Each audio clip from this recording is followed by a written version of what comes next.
Rowe is a natural and direct communicator with a compassionate and intuitive mind.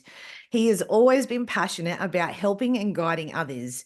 Davy's journey into self-development began around 20 years ago, and since then, he has invested in various programs and completed numerous courses in conscious leadership and coaching. Davy, welcome. Thank you for joining me on the show today. Thanks, Maryanne. I appreciate it, Beth. Yeah, thank you very much. Davy, your story is a shining example of resilience, determination, and the strength of human spirit, especially the Aussie spirit. You kind of capture that. Are you able to share with our audience a little about your journey to date? Yeah, of course. I was born in the UK, northeast of England, 1961. So I'm 63 this year, you know. So life was pretty tough. I was one of 5 kids. Life was pretty tough. On the poverty line in Newcastle back in the 60s. It was only like 15 years after the war finished, so there was a lot of families in a similar situation, you know. Tragically, my father fell ill when we're really young, and he was in a wheelchair for most of my life. So I've got no memory of my father ever walking in that, you know. So like I say, it was pretty hard. You know, I left my mother, I think 33, a widow with 5 kids under the age of 11 on the poverty line, you know. So it was pretty tough times and that. But there's a lot of families in the same situation.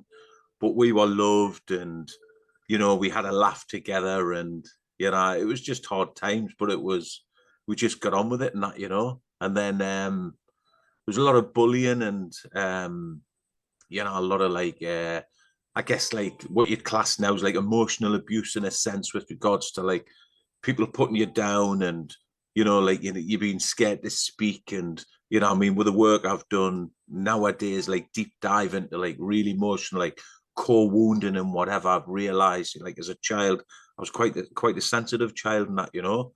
And so I was really affected by this bullying in a sense, where it sort of, I created this like humor was a big protector for me, you know, like taking the mick out of people and just having a laugh and that. So that became one of my go-to ways of being, you know, like to find the humor and the funniness, I guess, in everything, you know, in some respects. But went through school, got through school, and that again, a lot of bullying and stuff and whatever. And then through teenage life and that, and just sort of pushed on, and eventually I became a sheet metal worker, like a tradesman and that, you know. And then worked offshore in England, met Angie, my wife. I've got this beautiful wife. I've been married 39 years this year, you know. I've been married, got 2 gorgeous grown-up kids, got a beautiful granddaughter as well, like a year and a bit old, you know. So it's great, you know. And then met Angie, worked offshore on the rigs, different things, and then we arrived in Australia in 1990. And it's always been this like working class pushing all my life in a sense, you know. And then we got here in 1990, and it was at the same time as like Paul Keating's recession, you know, that we needed to have, you know, and interest rates 17-18%. And the company I was working for went broke. So after about a year of us being here, it was a bit of a like, either go back to England, tail between your legs, or you push on, you know. And we pushed on and created a business, and we're pretty successful in the business and did our thing. And then in 2000, had a few setbacks over the years. And then in 2016, we got basically done out of $1 million on a big project in Perth. And we had to close the business down after 24 years and stop trading, which sent me on a real dark spiral, you know. But it was the best thing that ever happened. Of course, you know, like the adversity that we go through in life at the time, it's just overwhelming. But you know, you look back on it, you know, and it's like it gives you, I guess, it gives you that momentum and push to get on and to find success and happiness in your life, you know, which is what we're all striving for, you know. So yeah, that sort of, and then that started me on this journey of, I went and I studied plant medicines. I studied coaching and what have you. I went on all these different courses and that. And yeah, it was incredible, incredible journey I've had over the last, especially over the last 8 years, and that, the spiritual journey, and that sort of brings us to where I am now.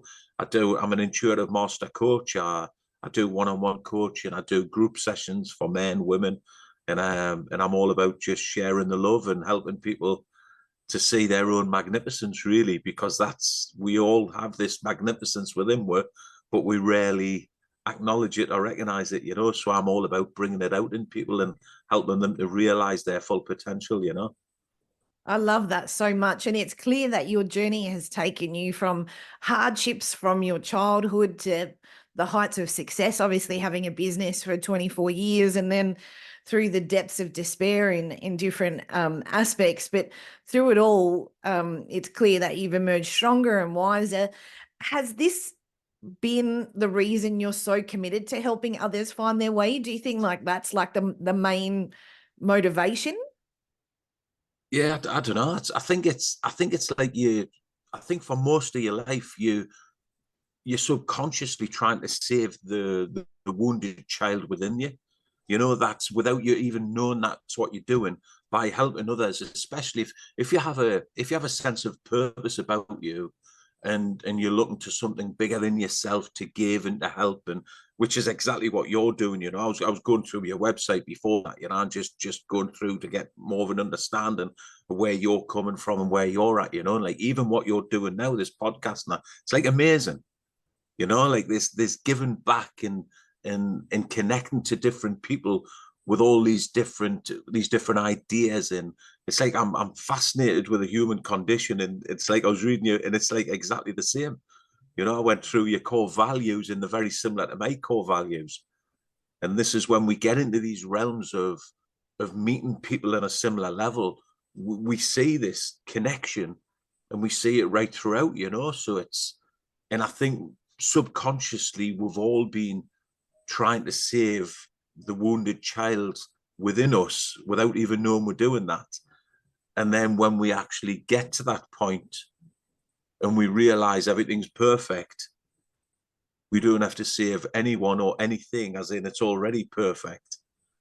Then it's a matter of coming from that place of compassion and love, but that centeredness, that heart-centeredness, what you talk about, and really about just giving and serving from that place of just stability, and it's all good, Yeah, I mean, I completely agree, and thank you for seeing the work that I do as well. But I one of the things we have in common, and a lot of change makers do, is the wounded child. Usually, that experience results in wanting to be of service, right? But there's a stage before you come to that point where you're in people pleasing and over giving, and that is destructive, and people take the absolute piss out of you when you're in that mode. And it can be you can be pulled from pillar to post when you're coming from that aspect.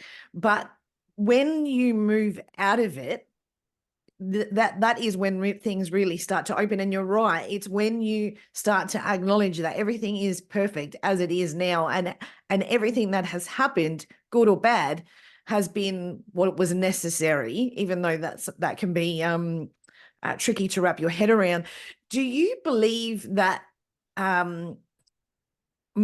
acknowledging the people pleasing and acknowledging the overgiving is like the first fundamental step on the path to that transformation? Yeah, I think realistically, with everything I've done, especially my full life experiences, the awareness is key. Awareness is the first thing, that you're actually doing something that isn't serving you. Awareness when someone actually, you may have been told the same thing 100 times, and then this day, for whatever reason, I explain it to the guys. I say it's like this is you, and you're going through your life, and this is the answer to all your problems. and it's coming and it's nearly there and you're like, oh, I'm not ready for this. No. And you go off on another tangent and you suffer again for a year or two or whatever, or a few more years. And then this is it. It's like, nah, I'm not ready yet. I'm not ready. And then eventually it happens, and like, when the student's ready, the master appears, Yeah. and that realization that, shit, this is what I've been doing.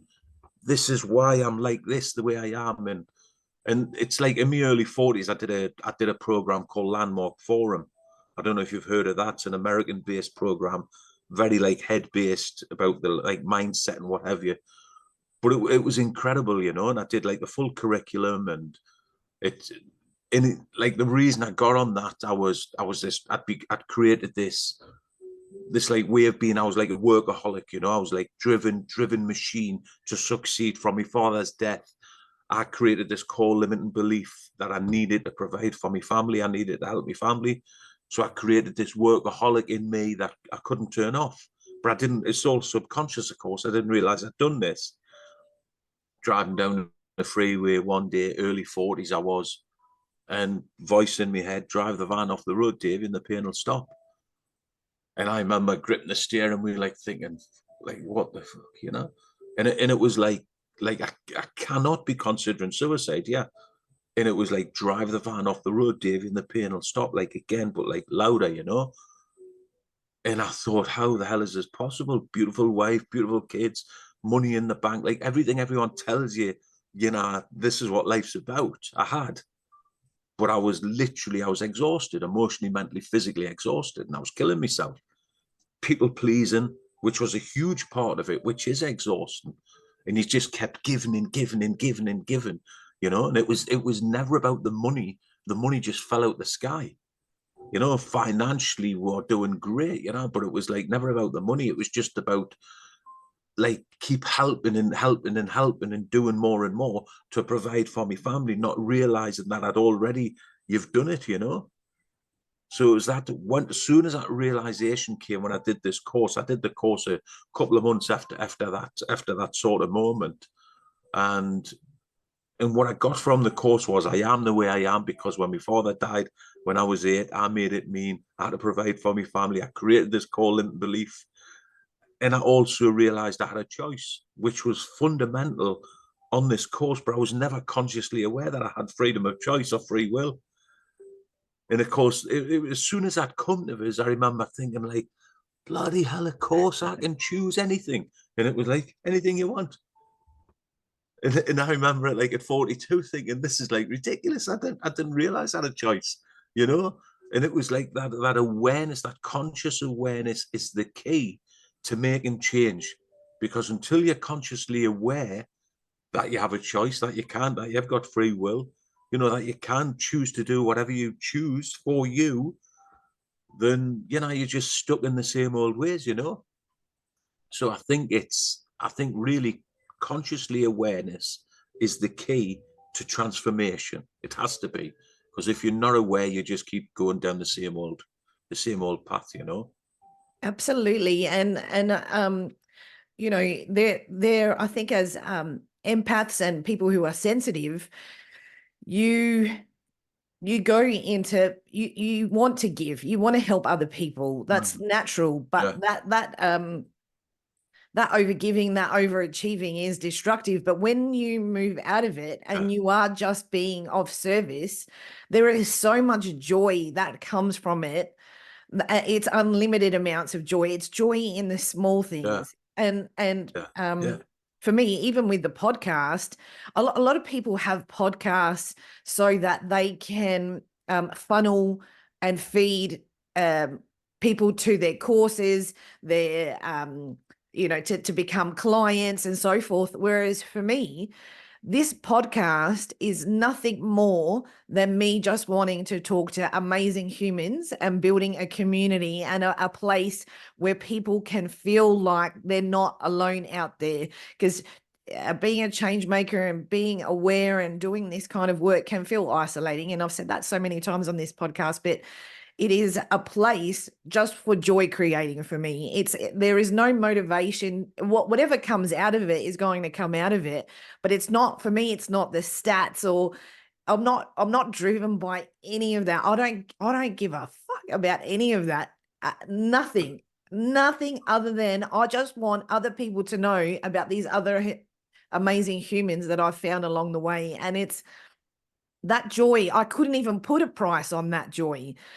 There's not enough money in the world to even stop me from doing this podcast because I just love it. And when you're of service, when you're truly doing something that you're passionate about, it does feel easy. It doesn't feel like overgiving. It doesn't feel like you have to do 100 things to prove yourself, because you just know exactly what you said before. You just know that everything is perfect in this moment right now, and you can just be who you are, and you are then able to facilitate and take someone through that journey as well, so that they start to feel like they are whole and that they are in this moment perfect, and they can then be of service as well if that's what they choose. And often I find that is what people want to do, but it's to me, that process is a miracle, seeing that transformation. Do you feel like that is like that's the same feeling for Yeah, you?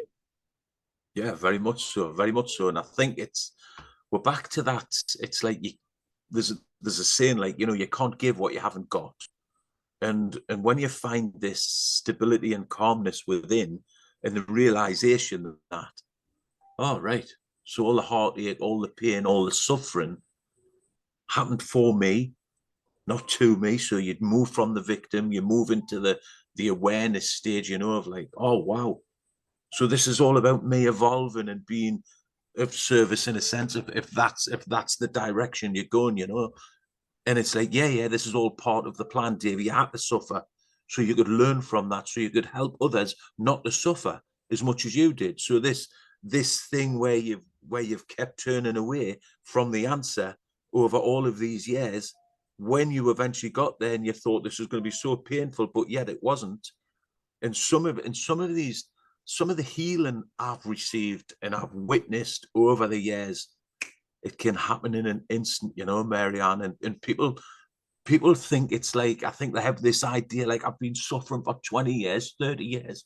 Like, I kind of take another 20, 30 years of healing process and it's like, when you are ready for this and you are open to this work, like that, man, I've witnessed it over and over again.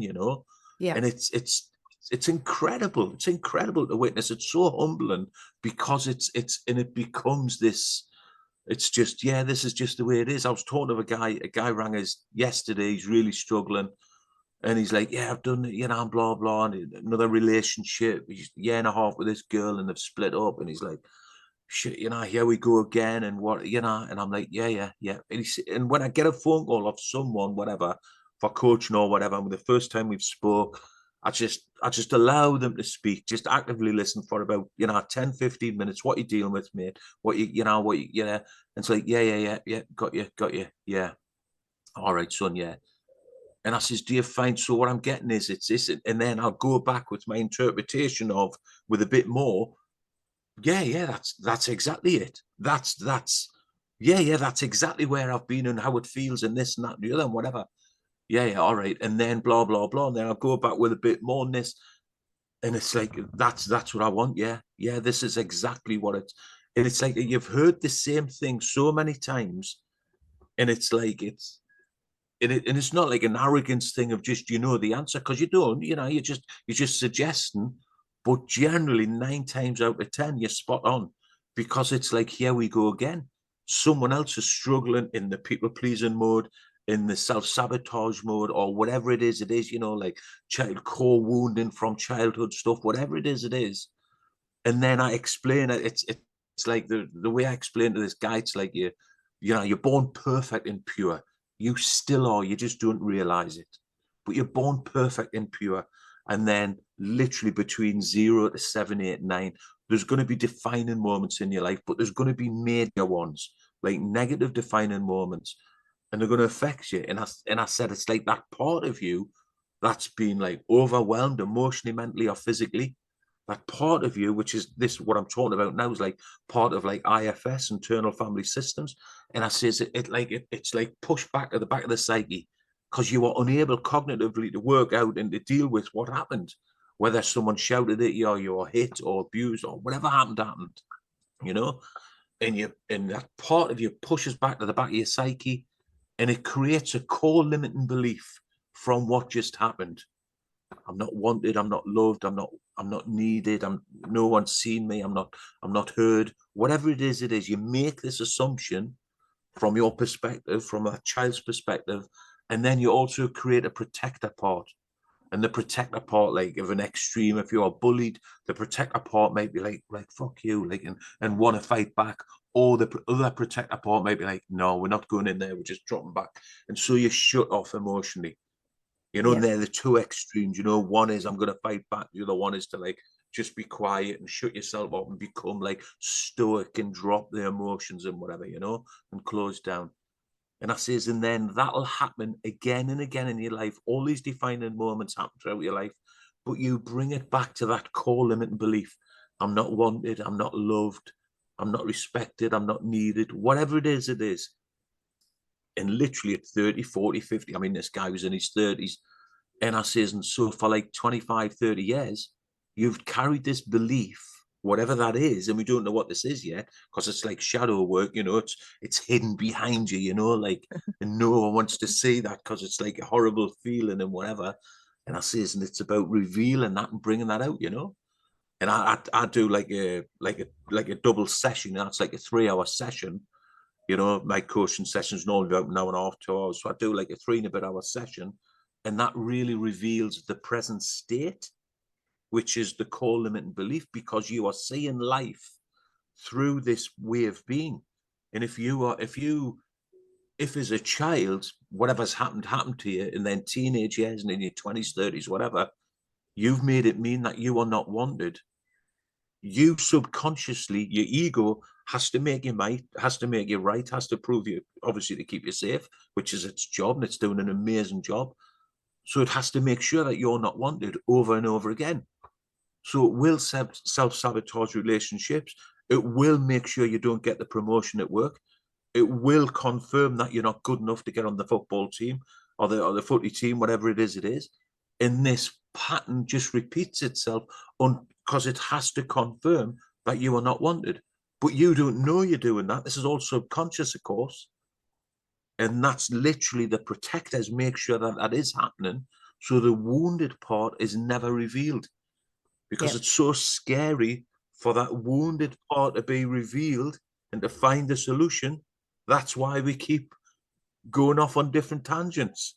That's why we keep suffering for years and years and years, because we're scared to actually reveal and to open up what is the problem here, you know?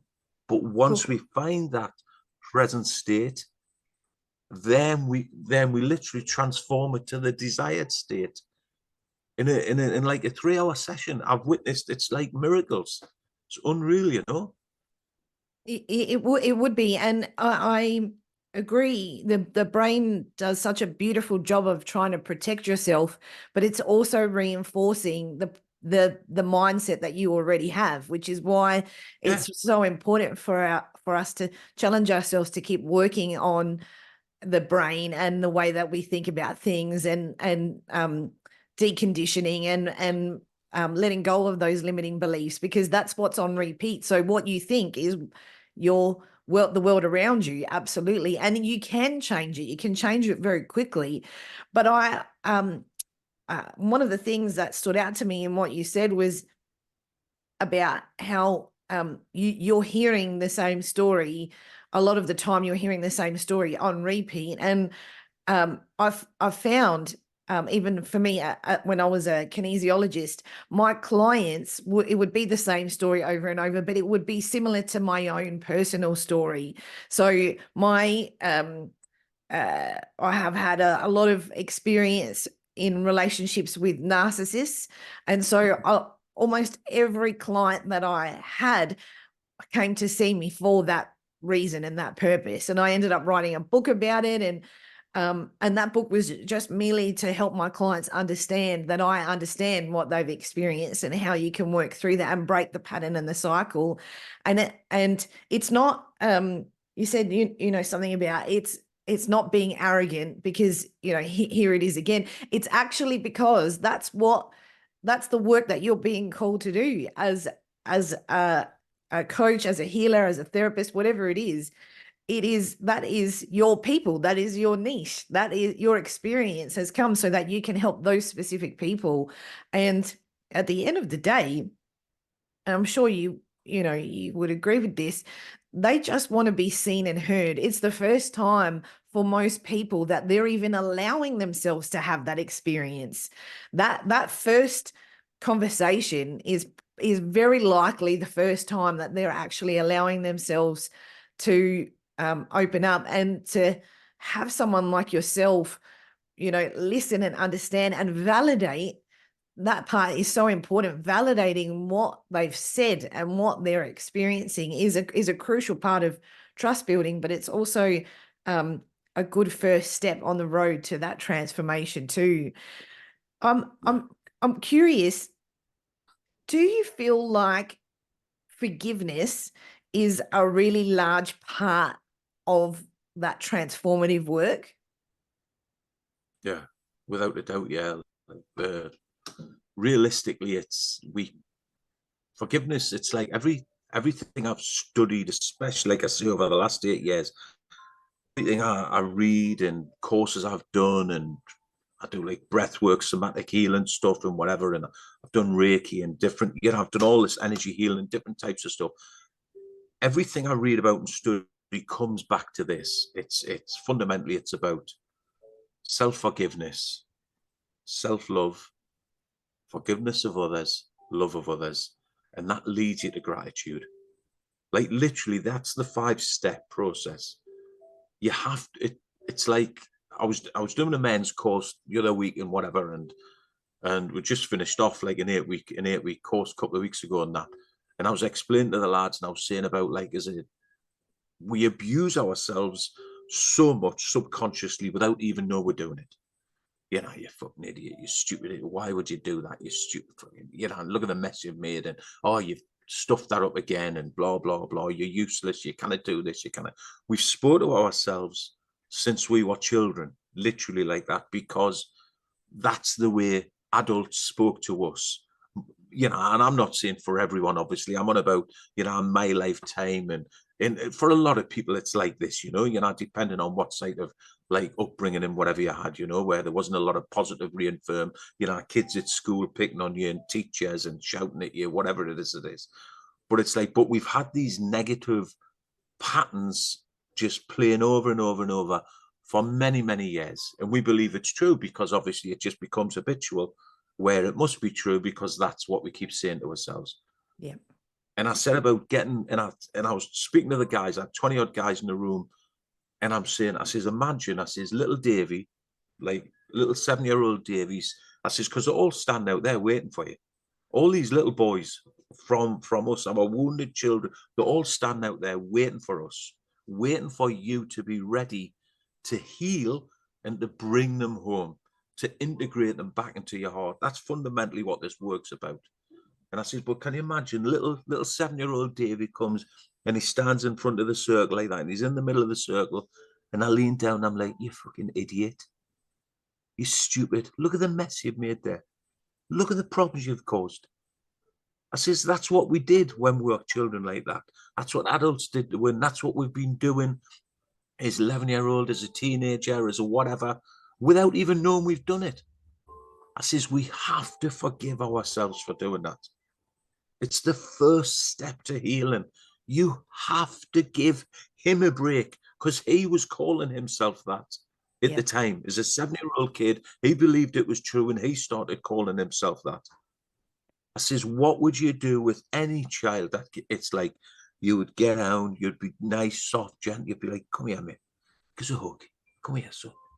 And you would just take them in. And that's kindness, compassion is the key. It has to be the first step to, once you become aware that you are causing yourself problems, that you are hurting others, you have to be kind and compassionate to yourself. Yeah. Before you can be kind and compassionate to others, because you cannot give what you haven't got. So true. And the more, Yeah, so true. And most people go into even more self-abuse because they know they're harming other people. So they shame spiral down, Yeah, down, down. And the cycle just keeps perpetuating because they know they're wounding others. They can't help it though, because they can't quite break out of the cycle. So then the shame and the wounding comes back, and more of the anger towards themselves kicks off, and so then that projects out because it's the frustration, and here we go again, and it's near impossible to break unless you stand still with it and feel the feelings, and the feelings are is the grief of forgiveness yeah, of self, the grief yeah, of how you've abandoned yourself because you yeah, are not seeing yourself as a perfect child, and um and you're not forgiving other people for perpetuating that cycle as well, because you've got teachers, parents, siblings, whatever, who are continuously are reinforcing how you're not perfect, you're not behaving properly, especially at school. I mean, everyone has to act the same. There's no freedom in any of the expression, really. And so if you're not performing the same way as the other kids, there's no curiosity about why that might be happening. They just want to put you in a box, especially now. You just get branded with all the labels, but mhm, that's not helpful. It's not no, helping. And, it doesn't help to break the cycle in any way, shape, or form. So, of course, when you're an adult and you are, you know, very responsible for your own well-being and your impact on others, then yes, forgiveness is definitely, I think, too, a first port of call. And to do that, you do have to be kind and compassionate to yourself, and there's a gentleness, but that is, I think that's, like, to me, I don't know about you, but I find that to be the biggest struggle and the biggest challenge of that breakthrough. To surrender to that takes a bit of time because there's a continuous fight to stay in that um resistance. There's it, a it, resistance, like I want to keep, like, just when I think I'm being gentle with myself, then like another memory or something else happens, and then it's like the internal fight starts again, and it does start to simmer down eventually, but initially that resistance keeps coming back. Do you see that with your clients? yeah, yeah. For some of them, yes, but again, we're back to this awareness is the key. So Yeah. the more acutely aware you are that you are, so like to myself now, so like with the work I've done and where I'm at, I mean, do I make mistakes? Do I lose me? Of course I do. I'm a human being. It's a human condition, you know. We stuff up, we make mistakes, we get triggered, whatever it is, things happen and you lose your temper, whatever it is. But the awareness, yeah, like I might be doing something, bloody hell, you stupid idiot, and I'm like, whoa, whoa, whoa, Davy. This is all internal. Yeah. It's like, whoa, Davy, it's all good, son. Calm down, man. It's like, yeah, you're like, sorry, mate. And I literally, it's like I'm having that conversation within a second of losing my temper or doing something or whatever. And it's like I was talking to the lads like on the course, and that I said it's like I've got a little dustpan and brush on my hip, and I'm cleaning up as I go now. I've dealt with all the, we talk about emotional like rocks in the backpack. We're walking through life. It's exhausting. Like when we had the heartbreak with a business and we lost and we got cheated out of $1 million.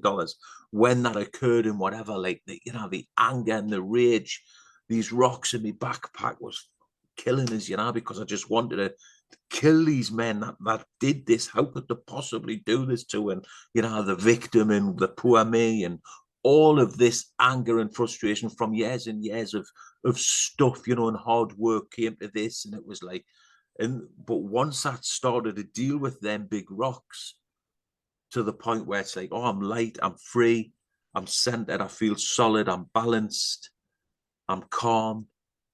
I've got this little dustpan and brush on my hip, and if I make a mistake, I literally just clean it up there and then. Yep. So if I speak out of turn or do something or someone says something that triggers us or upsets us, I just deal with it there and then, or the next day or whatever it is, but I just address it. And it's not a problem. And the more we get used to doing this, the more it just becomes a way of being, you know. This is how I live my life, you know. But we're back to that. Forgiveness is the key. It has to be to self. It has to start with self.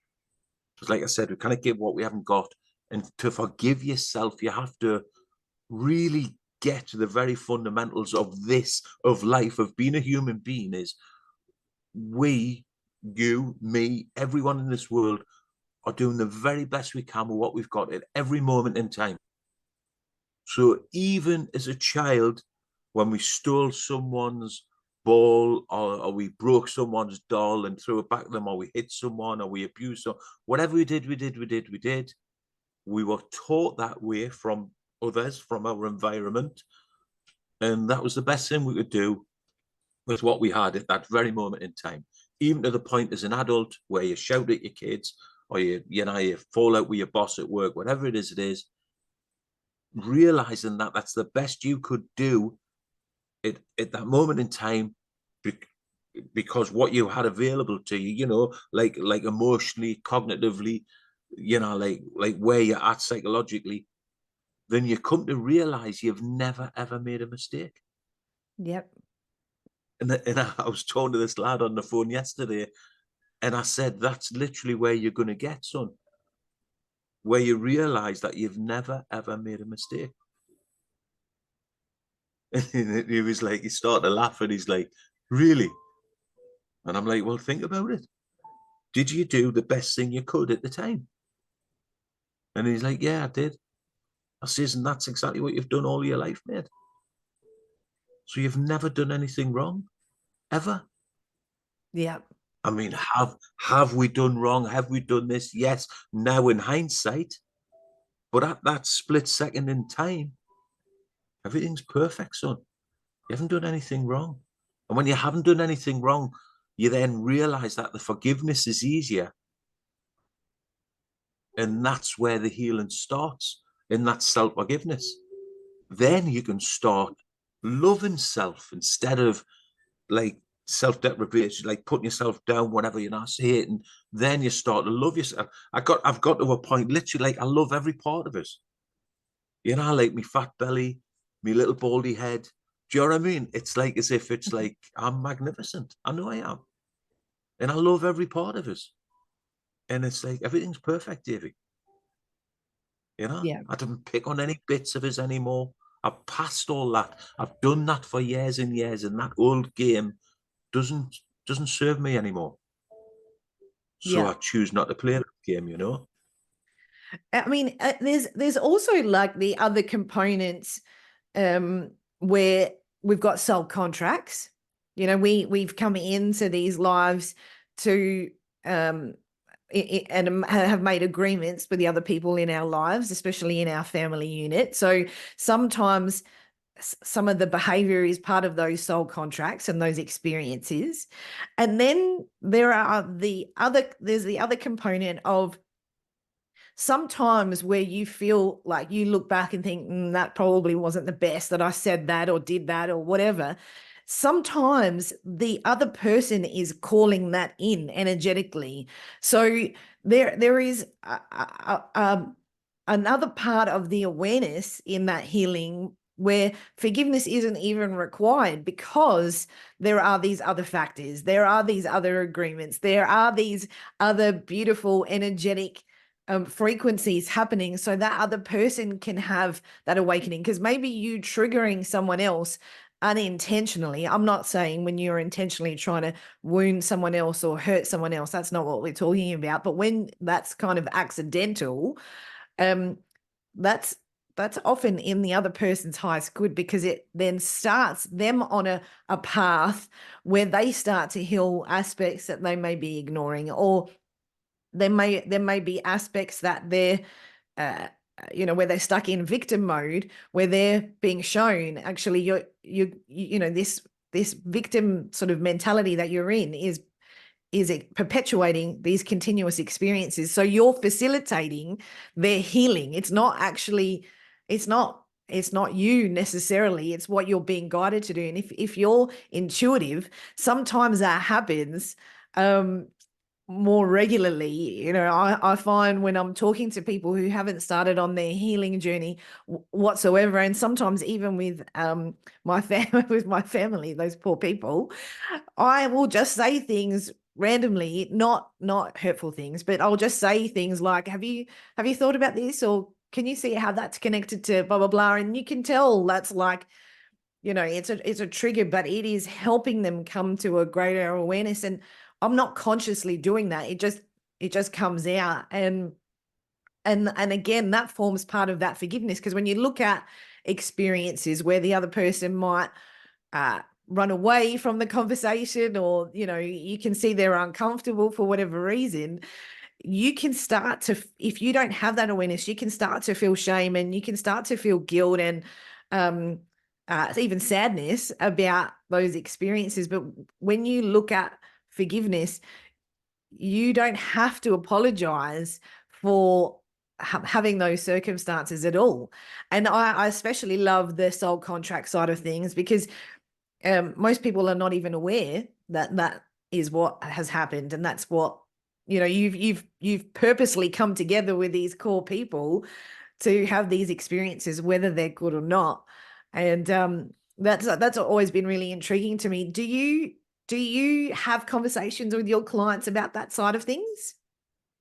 Yeah, very much. It's like the guys. So 8 years ago, we were working on the per staging contract, and we basically got cheated out of. It was like $1.15 million. I was working with this company, and there was a contractual dispute, which wasn't the end of the world. You know, we hadn't done anything wrong, and then of course we had a conversation with them before the December 2016, and then on the 20th of December 2016, during the Christmas holidays, I got a letter to say your contract's been cancelled. We want all your equipment off the job, and by the way, we won't be paying you the 1.15 million that we owe you for all the work you've just completed on our behalf in November and December. And it was like devastating to read it, because I knew we couldn't survive without that. You know, that was literally the cash flow we had at the time. You know, after 24 years in business, it was huge. And it was this shocking situation where if we don't get this soon, we cannot keep trading. And over the next few months, we spent more on lawyers and God knows what else. And, you know, the punchline was, you know, we laid everyone off. We stopped trading. We laid everyone off. It was heartbreaking. We laid 38 people off. We put in another $450,000 of our own money, mine and Angie's money, to pay all the superannuation and holidays and whatever. Excuse me, I'll just get rid of that. To pay all the superannuation. Sorry. To pay all superannuation and holidays and sick pays and everything for everyone. So we put money back in the business to lay everyone off, do it correctly in a sense, you know. And then we went to fight for our money. And the punchline was, take me to court for the money. And the lawyers have to spend about 150 grand with lawyers and whatever.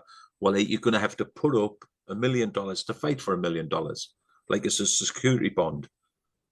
And it was like, this is ridiculous, man. We've done the work. Everyone knows we've got this great reputation. We've done all this. They've just refused to pay us. And it was like, and I knew the three directors really well. We'd been on like business holidays with them. I was in this organization with them, like the air conditioning organization with them, whatever. Anyway, the long and the short of it, it wasn't going to happen. And we walked away. We chose, it was just too stressful. It was killing me, to be honest with you. It was just too hard, and we just couldn't deal with it. And we walked away, and we just, that was it. We lost it, you know. And about a year later, 6 months, a year later, I was talking to my brother in America, and he says, there's a course on in America.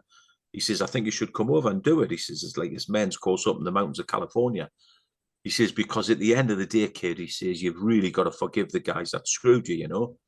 And I was like, no way, this, that, and the other, them bastards, fucking this, that, and the other. I'm going to burn the place down. I wanted to kill them. I just wanted to, like, burn the factory down. I just wanted to, like, it was just this rage inside. I could not believe that the law allows this and the government allows this and they could do this and get away with it.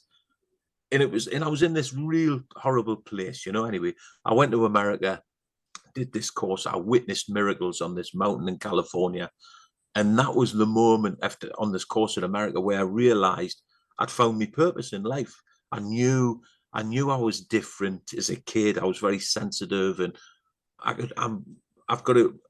I used to call it bullshit. It's actually high EQ. I've got this really high EQ where intuitively I read people and I see situations that others cannot see, and it's just helped us to get on in life. It's like street smarts in a sense. And I realized I found my purpose in life, being a coach and whatever.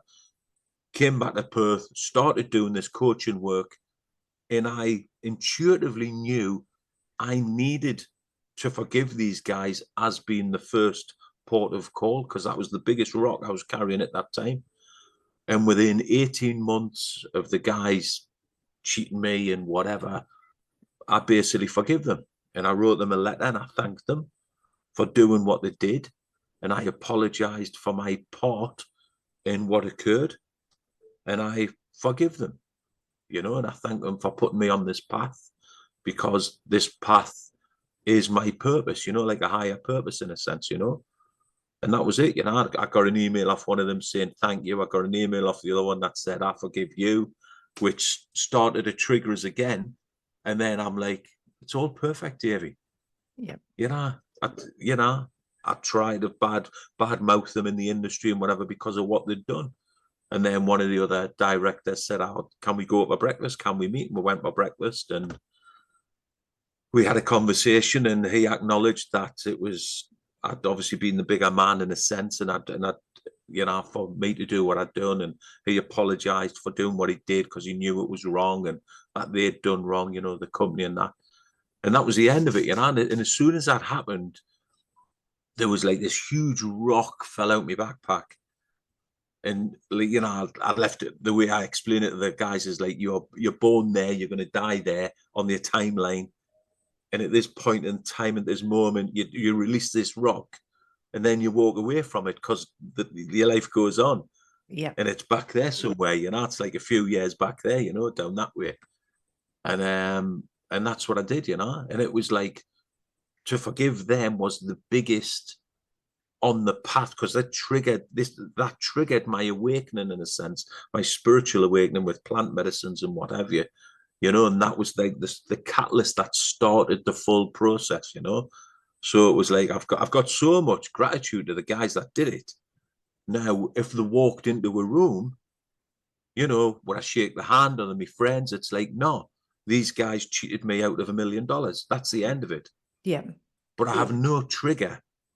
I have no activation against speaking about that, There's nothing inside of me that still wants to kill them and gets upset and cries and gets emotional, which I was at the time, It's just, that is a part of my life that happened, but it's gone now, Yeah. And a lot of, I mean, that's a big, that's a big thing to be able to forgive, because it wasn't just you who was affected. You had a lot of staff that were affected as well. And so you were responsible not just for yourself, but for all of those people. And I can imagine internally, given what we've been talking about, it would have mimicked your childhood story about feeling responsible for your family, because your staff would have felt like they were your family. So it would have felt bigger than Ben-Hur on the inside, because it would have just exacerbated a program that was already existed, and would have been reinforcing for you. Here's something else that you've, and I use this in inverted commas, failed at, of which you didn't, because it was shifting you into a line of work that you may not have been expecting. And those tower moments, that's what I call them, tower moments, happen for great transformation and change. And it's often because there's a part of our soul that is calling it. And sometimes you can feel it coming, and sometimes you can't feel it coming. And it's those times that you can't feel it coming that it's terrifying. To go through it is terrifying. To come out of it though, and to be able to forgive and to even express that to those people who hurt you and hurt so many other people involved as well, is takes courage, and it takes a lot of strength to do that. And it reminds me of I'm pretty sure it's from New Zealand, the Hoponopono, I think it's called. Where, yes, It's yeah, that's Hawaiian. it's Yeah, Hawaiian. Okay. yeah, it's And Hawaiian. it's about Yeah. forgiving other people, but it's also acknowledging that you have a part to play in that exchange as well. And that comes back to what we were saying. Sometimes those you're a trigger for somebody else on their journey, and sometimes other people are doing that for you. And if you have come in with a soul contract that is about healing and transforming the world, well, this is it, and maybe that other work was like a stepping stone, so you could build your confidence to this work. I know for me, I've been in a few cycles where as a kid, I was, an empath and a sensitive and very creative. So I was starting to build my sort of intuitiveness was starting to build, and then I suppressed it. And my environment encouraged that suppressing. But then it came back, right? I had a couple of actually two major tower moments, one in particular that kickstarted the spiritual awakening, and I moved into kinesiology. And then what was that? Do you mind us asking what that was? I got divorced. I had four Right. miscarriages and got divorced. So then that was sort of like really core, a lot of core things activated at that time, as you can appreciate. But then I moved into kinesiology as a result of having had that healing myself.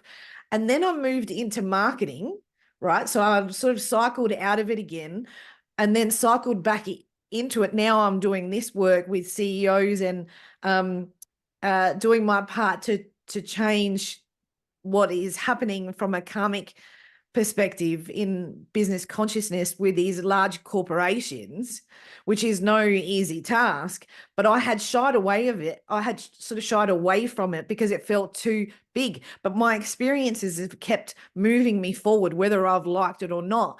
And I know that my soul contract has been to come in to do this work that I'm doing now, but I've kind of needed those stepping stones.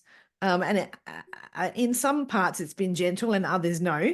But this last time pushing me into this work was another tower moment.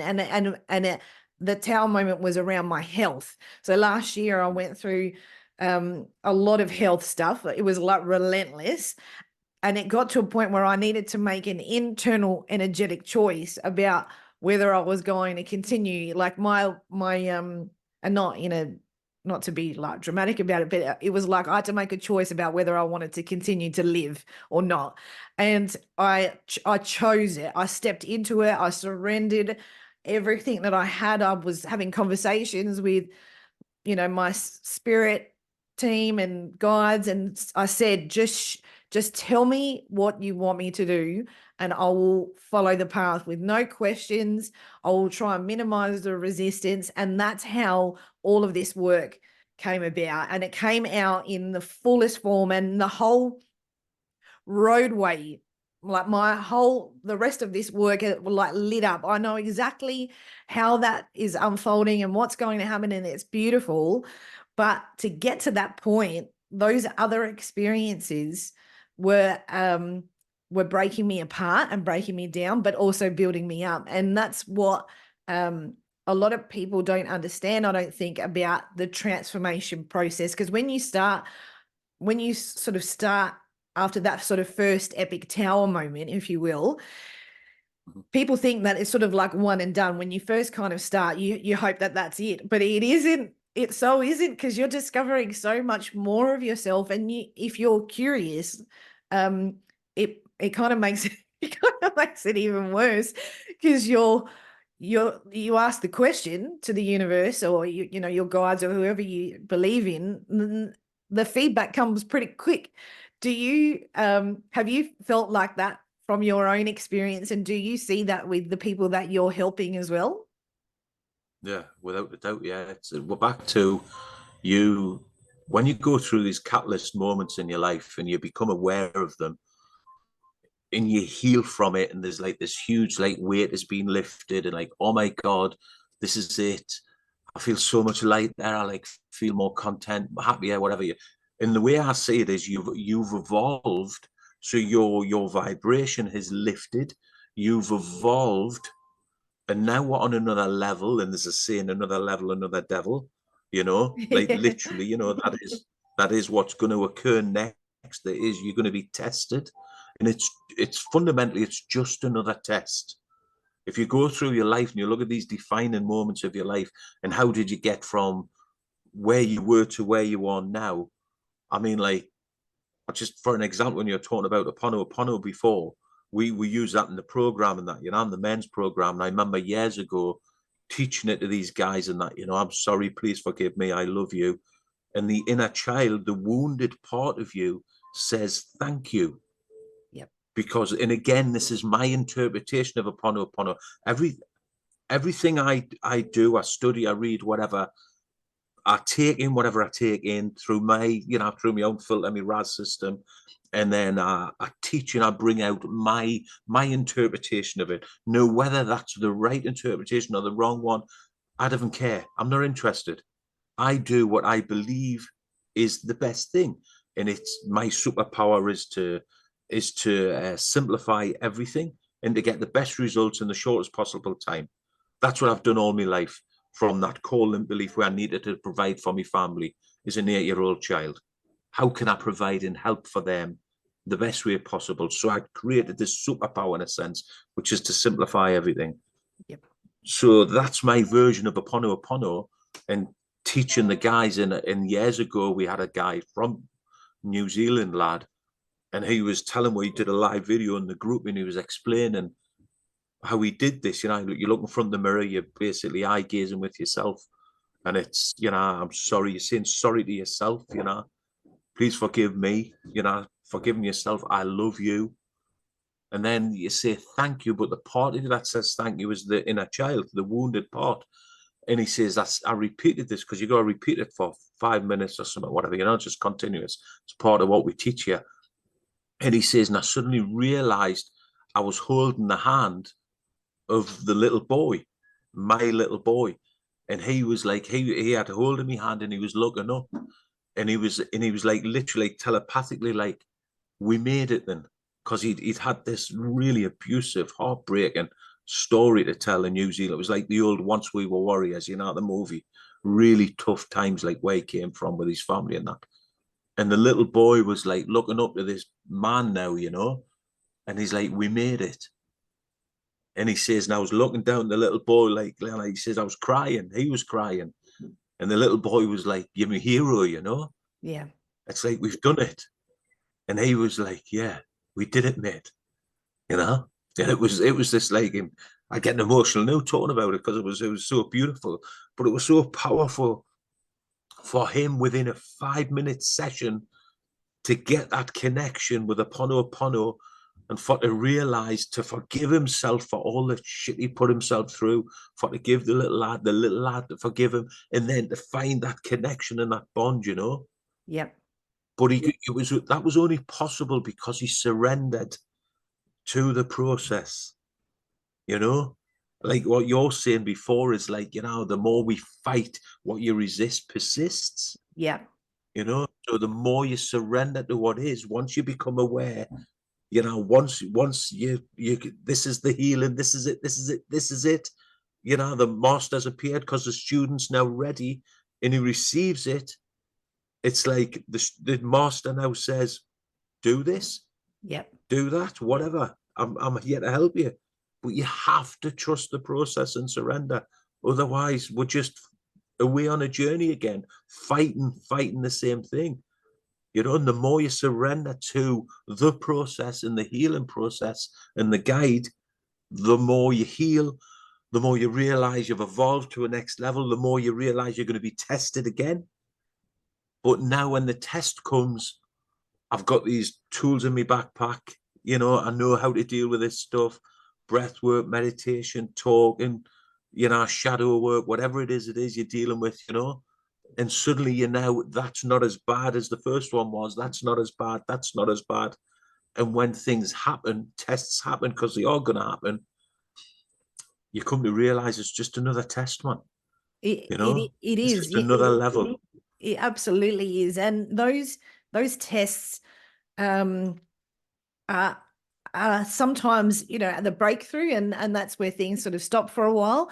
And other times it's leading you somewhere you can't even wrap your head around. And that's where I feel like I'm at now. But when you were talking before about the guy from New Zealand, that imagine, because that I mean that country have a lot of generational trauma as well.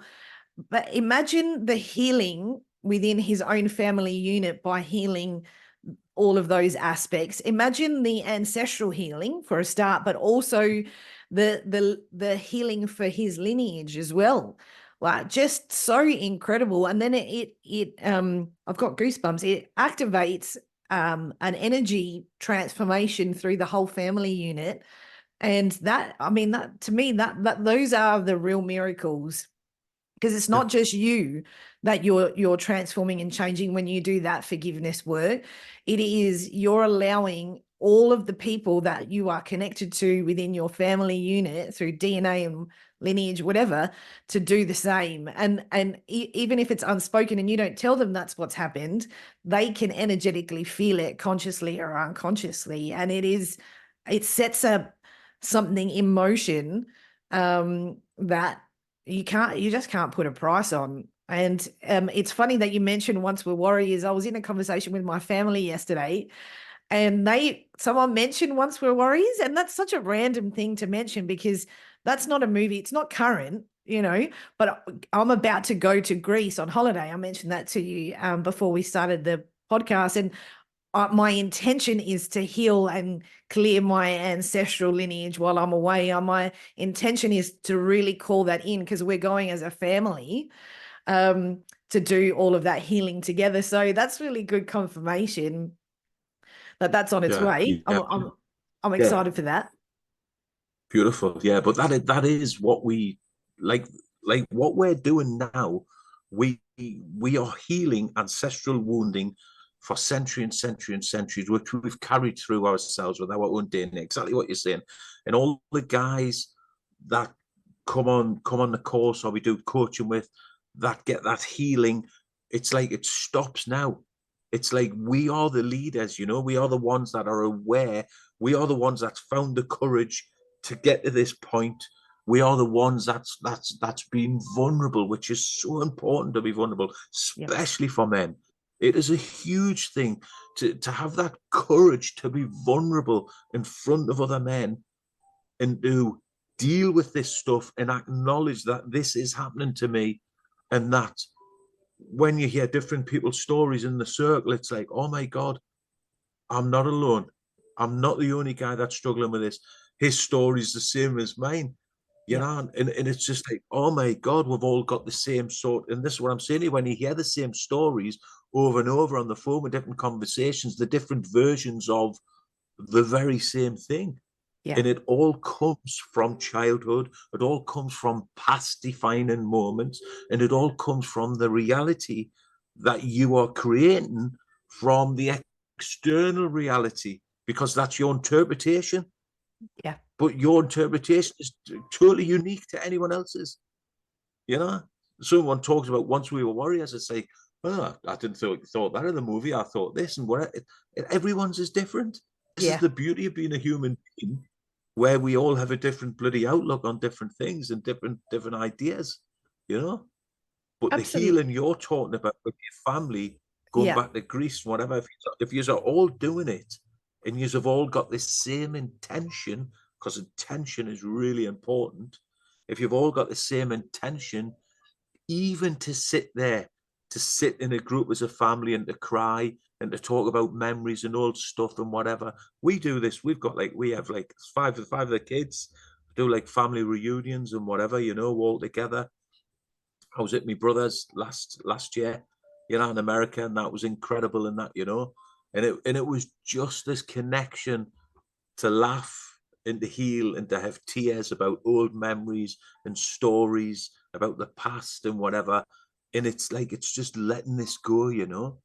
We're not holding on to this shit anymore, you know. And Yeah. it's like what Einstein says, you know, like energy can't be made up, you know, it just transforms, you know. It's not created or resolved, you know, it just transforms. And we move that pain and the suffering into appreciation and gratitude for what we have, you know. Yes. Yeah, And that's absolutely. what this work's about. Yeah. Yeah, I mean, I completely agree. And I don't my I'm kind of the leader in the family when it comes to the spiritual side of things. So I don't think they've set that as an intention, but I have on behalf of my family, and I can feel that's what's coming. And so that reference was definitely good confirmation. But I think it's really you know, that understanding about ancestral healing is another part that forms the forgiveness too, because you are giving yourself permission. You have to give yourself permission to forgive for that healing to occur, because there are things that have come through the lineage that you're not responsible for at all. You know, years and years and years and years and, you know, decades on decades of your history that is coming through. And then you also have to factor in past lives and all these other experiences too. I mean, you to even take to even be able to digest all of those things I think the brain would explode. I think it would just be too much and too overwhelming to even understand all of those aspects. But again, I think when you start to open up to where that healing can occur and why those components are important and your part in that story, you know, it's really remarkable. I remember I did a healing with a therapist, and I was doing deep feminine work, and I did a clearing where I was releasing not only my stuff, but stuff coming through my mum's family and for my niece, right? I don't have any children, but she's sort of like closest to me. And I finished the healing, and then she called me and she said, I'm not feeling, she's like very intuitive as well. She said, I'm not feeling very well. I've just been vomiting. I just felt called to call you. Do you know why that's happening? And I said, oh yeah, sorry. I was just doing some ancestral healing. Sorry, I didn't give you the heads up. I just finished doing some ancestral healing, and I'll release this for you, which is probably why you needed to purge it. And she was like, oh, okay, you know, she's very open. But that's what I mean. There's a lot of things that your family and your lineage are transforming that they don't really know. And I feel like that's a beautiful gift to give to the people around you. And whether it's your partner or your children or, you know, parents or whatever, friends even, all of those connections start to really morph into another place. And you know, to me, that's a really exciting thing to watch and witness. Do you feel like that as well? Yeah, without a doubt. And I think it's like the more we try and like help people, especially family members, you know, friends, you know, when you do like these coach, you know, you get some qualifications in coaches like, oh my God, this is amazing. I want to coach you. I want to help you. I want to do this. I want to do that because you've got a problem with this and you've got a problem with that, and I can fix you with that. And everyone's a bit like, you like, leave me out of it, you know, like, stop. I'm not interested. So we're back to what I learned very quickly was, well, actually, it wasn't very quickly, it was about 2 or 3 years in on my coaching journey. I have to show by example. It's the only way I can help these people, you know, and it's just be the example you want to see in the world, you know. It's Gandhi, you know, it's just like, yeah, I have to show by example. That's it. Yeah. So I become that example. So I'm calmer, I'm more compassionate, I'm more understanding. I'm this, I'm that. I'm like an active listener, you know. I listen more and what have you, you know. And obviously, if I've got an opinion, I've got an opinion. But it's not like you're wrong, I'm right. It's just a suggestion or whatever, you know. So the more we become this way, and like you're saying there, like you're the leader in your family in a sense, you know, the spiritual leader, the one that's more actively aware, consciously aware of what's going on, you know, spiritually and whatever. Your presence and your vibration and your energy just by being on this family reunion holiday thing, whatever it is you're going to be going to, it's going to be crucial to the actual energy that goes out there that others are going to feel and just know without words need to be spoken. It's just going to happen. And we're going to talk about this and we're going to talk about that. And the conversations will lead this way and that way. And there will be tears and there will be laughter and there will be healing without it even spoken about. And Yeah. that energy just gets transmuted automatically without even, we're definitely going to sit here and we're going to do this and do that.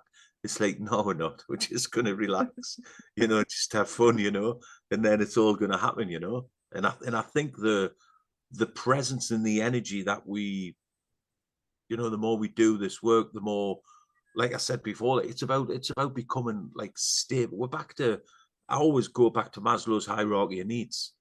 You know, it has to be safety and stability at the bottom, you know, like food, shelter, relationship connection, intimate relationships.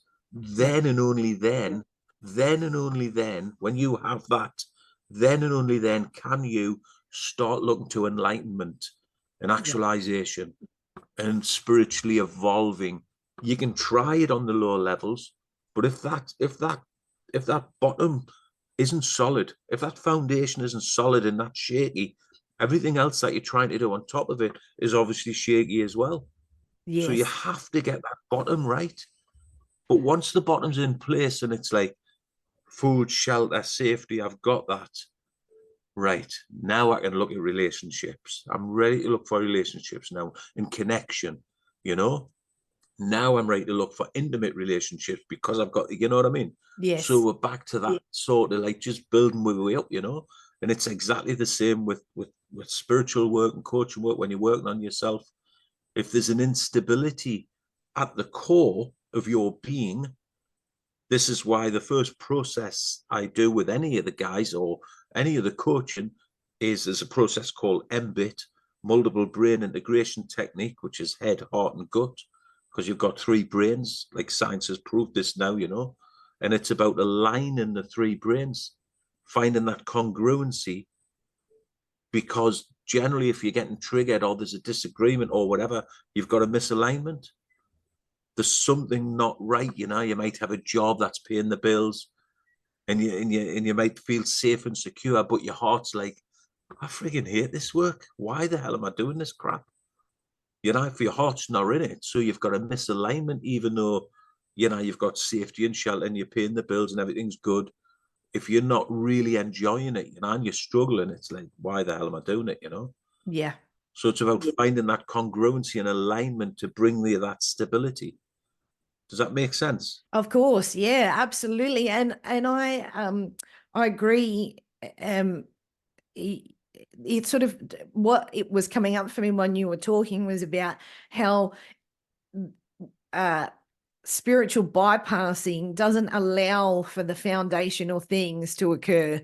So those foundational aspects uh, can't be formed when you're bypassing. And, you see that there's a lot of coaches and a lot of therapists that encourage that behavior, but it is so critical and so cool to work through that in a really methodical way and to be in it. And it's not to say to stay in it, but it's to be in it for as long as you need to come to that forgiveness, to come to that epiphany and that aha, so you can transform and transmute, and then you go to the next layer and the next level, and within those there's lots of different things to learn, but slowly you can start to make your way. The problem in moving through those stages though is your level of resistance, and sometimes it can feel easier to bypass, and sometimes you need to for the learning, whatever it is, but it's not you can't rush to the end, and the end is when we take our last breath ultimately anyway, because you're cycling through that, you're strengthening every time. Even when you get to sort of the top of the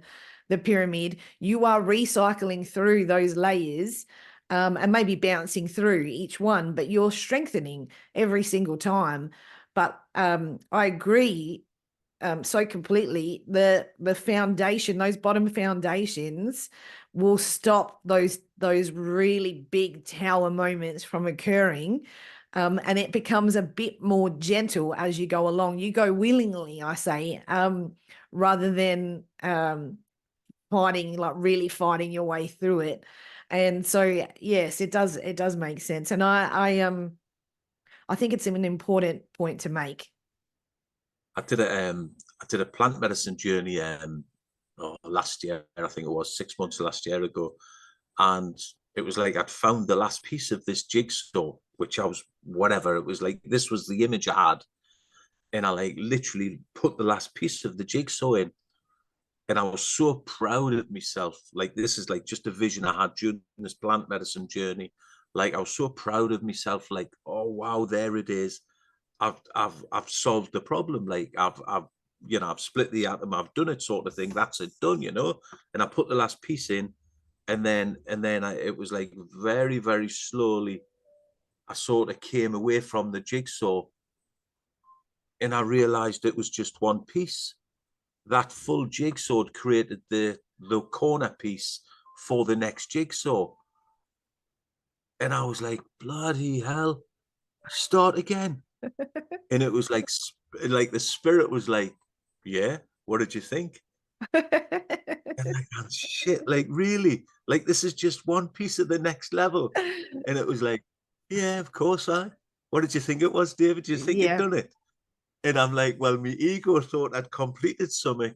And he's like, well, you did. You completed that level and you've done amazing, mate, to complete that level. But that is the first piece of the jigsaw of the next level. Yeah. And I was like, right, got it. Right. But I was laughing and giggling during this ceremony. And I was like, bloody hell, of course, it never ends. And it's like, no, son, it never ends. No, and the ego wants it to end. I know I even after so much, I mean, it's been like more than 20 years of this work, I still go into a false sense of security, and I laugh at myself for the delusion. It's like so ridiculous. It's like, oh no, you don't know. And so I just think it's humbling. The spiritual journey is very humbling, and there is definitely no room for ego in there if you are truly committed to coming back to the truth of you.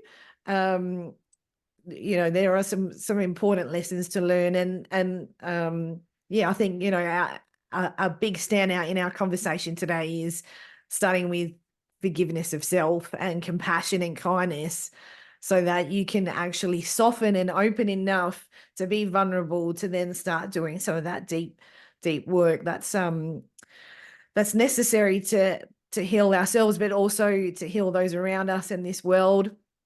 God knows we need it. I wanted to ask you, Davy, what do you most enjoy about being a change maker? The peace within.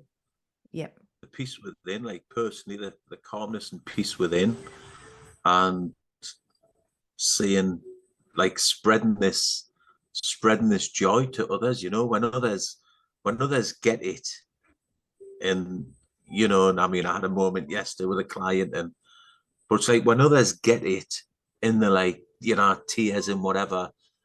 And then the soften and the realize it's all perfect, and it's hard to tell someone everything's perfect when they're dealing with shit and they're going through problems, because it's not fucking perfect to them. They're fighting the resistance. It's like, it's not, it's this, it's whatever. And I don't know, have you heard, do you listen to Peter Crone? Occasionally. I haven't for a while. Yeah, he's brilliant. I love him, right? A mate of mine put us onto him a few years ago. And as Peter Crone does this work, these coaching things and whatever, and he's telling me, and he's like, oh, So you want the world to suit you, do you? Like you're God. Like, is this what this is about? Like, so things aren't going well for you, and you think everything in the world should change to suit you. And it's like, all right, well, I didn't get that memo that you were God, you know? I didn't realize you were, you know?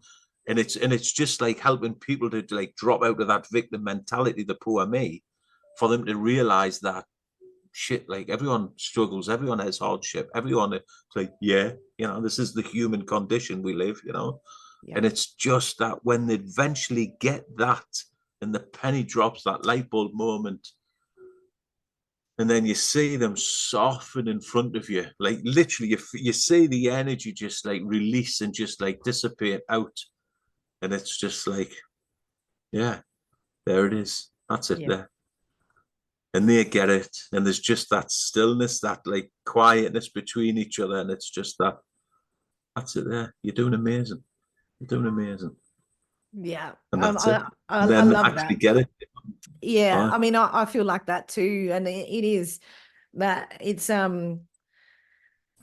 such a blessing to witness that kind of transformation. And I love the work that you're doing. I love that you've joined me on the show today for us to talk about all of these things yeah. and to gain your perspective on transformation and change and healing.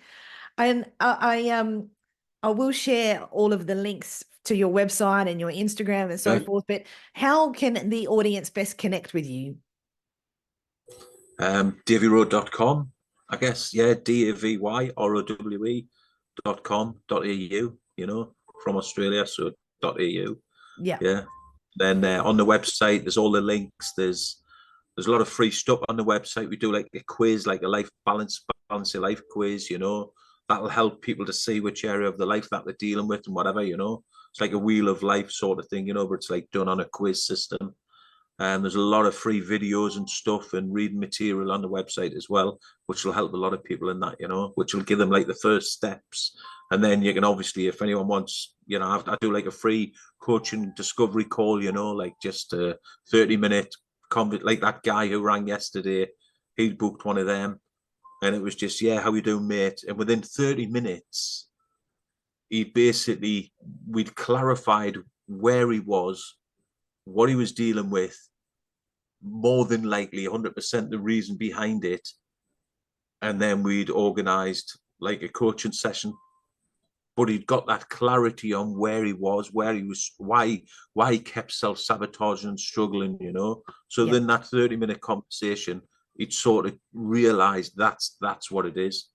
And yeah, and I need help. And yeah, and that was it. And if we connect on the phone, if we didn't connect on the phone, great, you know. If I can recommend someone else, great. But you know, the vast majority of people, when I have a bit of chat with them and that, you know, we generally have a good laugh and a bit of a conversation and connect, you know. So That's yeah, beautiful. And you know, all of it is about helping other people create a better life for themselves and to find yeah, that yeah, freedom and that truth within, yeah, which is such a beautiful gift.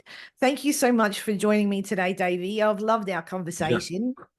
Thank you, Maryanne. Yeah, I've loved it, Pat. It's this work lights me up, you know. It's just it's my purpose, higher purpose, and yeah, I choose to do this because I choose to do this. That's it, you know. And it's Yep, beautiful work, you know.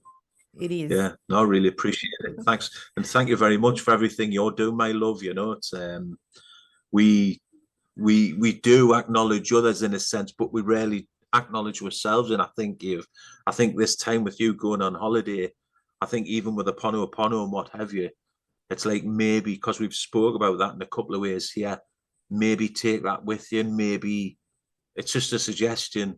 Yeah. Maybe with your family, you know, even do a little print off. I can send you something after this. I've got like a little sheet I send the guys if you want, just as a suggestion, and you maybe if you feel it's appropriate, hand it out to your family, you know, because it's the healing has to start with self, you For know, sure it does. because like I said, yeah, because you can't give what you haven't got. So, but once you've healed, then you can start healing and helping others, you know. Yeah, well, Yeah. I plan to have that mantra on repeat in my head while I'm away. They've been my best teachers. Let's say that. Yeah. My most challenging but best teachers, and they with every experience it strengthens me, and so definitely 4 weeks together intensely is I'll probably best to do some of that work, but I I have that as another intention, because it's really important. And I'll suggest, I might even just share with them today that you mentioned Once We're Warriors, and give them that example, and share that we were talking about that. And that might be a good way for them to digest and be open about it. But thanks again, Davy, and I hope to speak to you again soon. Yeah, thanks, mate. Thank you. All the best.